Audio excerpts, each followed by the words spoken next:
ராஜ்யசபா சீட்டு பற்றி நீங்க பேசல செய்தியாளர்கிட்ட வந்து பொறுமை கடலிலும் பெரிது அப்படின்னு சொல்லிருக்கீங்க. இந்த நிலையில வந்து இன்றைக்கு வந்து எடப்பாடி இன்றைக்கும் நாளைக்கும் வந்து அதிமுக செயல்வீரர் கூட்டமும் மாவட்ட செயலாளர் கூட்டம் போட்டிருக்காரு. அதை வந்து என்ன முடிவு எடுக்க போறாங்க? நீ உங்களோட முடிவு என்ன? எங்களை விட நீங்கெல்லாம் ரொம்ப ஈகரா இருக்கீங்க போல இருக்கு. தேமுதிக தான் இதை பற்றி ஈகரா இருக்கணும். பத்திரிகையாளர்கள் தான் ரொம்ப ஈகரா இருக்கீங்க. மகிழ்ச்சி. அதில் ஒன்றும் சொல்கிறது என்ன, ஒரே ஒரு விஷயந்தாங்க, கொடுக்க வேண்டியது அவர்களுடைய கடமை. அது ஒன்று தான் நான் சொல்வேன். ஏன்னா 2024 பார்லிமெண்ட் எலெக்ஷன் அப்போவே 5 எம்பிக்களோடு இந்த ராஜ்யசபாவும் உறுதி செய்யப்பட்டது தான். எனவே தர வேண்டியது அவர்களுடைய கடமை அப்படின்றத நான் சொல்கிறேன்.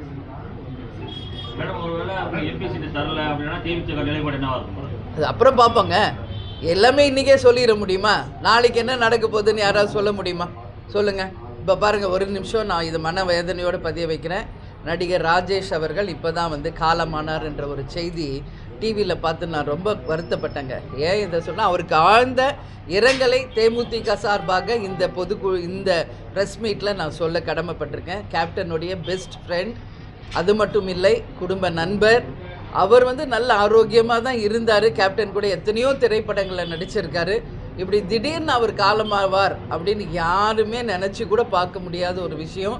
மூச்சு திணறல் ஏற்பட்டு ஆஸ்பத்திரி கொண்டு போகும்போதே இறந்துட்டார் என்ற செய்தி ரொம்ப ரொம்ப மனசு வேதனையாக இருக்குங்க. அதனால் அவருக்கு ஆழ்ந்த இரங்கலை தேமுதிக சார்பாக நாங்கள் தெரிவிச்சுக்கிறோம். அதனால் பொறுமையாக இருங்க. அதை தான் நான் சொன்னேன், பொறுத்தவர் பூமி ஆழ்வார்.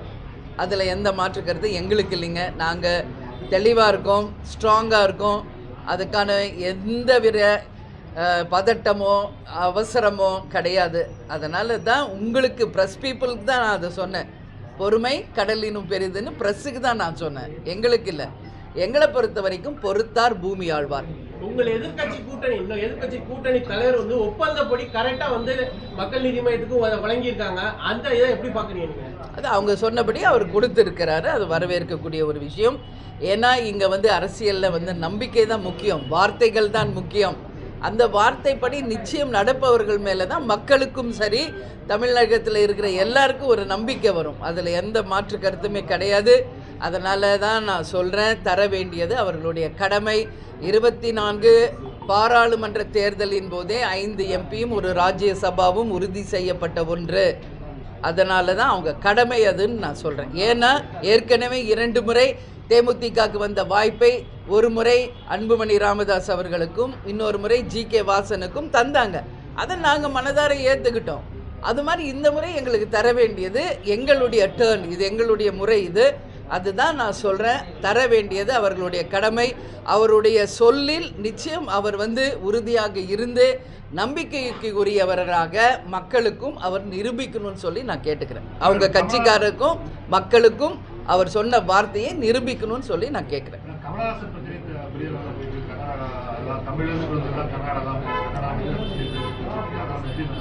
நாங்கள் ஒருத்தர் ஒரு கருத்தை சொல்லிட்டு வந்துடுவாங்க, அதை எல்லார்ட்டையும் கேட்குறது இதுதான் ப்ரெஸ்ஸோட வேலையாக இருக்குங்க. என்னை பொறுத்த வரைக்கும், தேமுதிகவை பொறுத்த வரைக்கும் நாங்கள் உறுதியாக இருக்கோம். எங்களுக்கு எங்கள் தாய்மொழி, எங்கள் அன்னை தாய், எங்கள் தமிழ் தாய் தான். அதில் எந்த மாற்று கருத்தும் இல்லை. அதனால் அவங்கவுங்க மொழி சார்ந்தவர்களுக்கு அவங்கவுங்க மொழி பிரதானம். நம்மை பொறுத்த வரைக்கும் நம் தமிழ் தாய், நம் அன்னை தான் நமக்கு பிரதானம். எனவே கோழியிலேருந்து முட்டை வந்துச்சா இல்லை முட்டையிலேருந்து கோழி வந்துச்சா சொல்லுங்கள் பார்ப்போம். இதுவே பெரிய சர்ச்சைக்குரிய ஒரு விஷயந்தான். அது மாதிரி தான் என்ன, குமரி காண்டத்திலேயே தமிழ் உருவான இடத்திலேயே சொல்லப்பட்ட விஷயம், பல்வேறு நூற்றாண்டு முன்பே உருவான மொழி தான் தமிழ் மொழி. இதில் எந்த மாற்று கருத்து இல்லை. இதை விவாதிக்க ஒன்றும் இல்லை. இதை பற்றி இனிமேல் புதுசாக பேச எதுவுமே இல்லை. ஆதி மொழி, அதாவது முதல் மொழி தமிழ் அப்படின்றதுல எந்த மாற்று கருத்து யாருக்கும் இருக்க முடியாதுங்க. இதை பற்றி பேசி இதுக்கு ஒரு சர்ச்சை, இதுக்கு எல்லா தலைவர்கள்கிட்டையும் ப்ரெஸ் பீப்புள் ஒரு கருத்து கேட்குறது, இது தொடர் நிகழ்வு. அவங்கவுங்க மாநிலத்திற்கு அவங்கவுங்க தாய்மொழி தான் பிரதானம். அவங்க தாய்மொழி தான் அவர்களுக்கான தாய் அப்படின்றதுல எந்த மாற்று கருத்தும் இல்லை.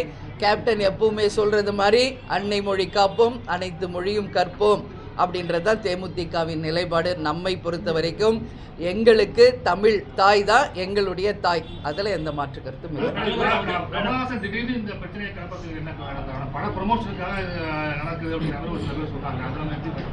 நீங்கள் அது கமல் கிட்ட தான் சார் கேட்கணும். அன்பு மன்னிப்பு கேட்காதுன்றாரு. அன்பு யார் இதில் தெரியல, அவர் இப்போ எதை சொல்கிறாருன்னு புரியலிங்க. அதனால் இந்த அவருடைய கேள்வி, அவருடைய பதில்களுக்கு நீங்கள் கேள்வி வந்து அவரிடம் தான் கேட்கணும், அதுக்கு நான் பொறுப்பு இல்லை. தமிழ் மொழிக்கு நம்ம எல்லாரும் வந்து என்னைக்கும் துணை நிற்கக்கூடியவங்க தான். நம்ம தமிழ்நாட்டில் இருக்கோம், நம்மளை பொறுத்த வரைக்கும் நம் தமிழ் மொழி தான் நமக்கு பிரதானம், அதில் எந்த மாற்று கருத்தும் கிடையாதுன்றதான் நான் சொல்கிறேன்.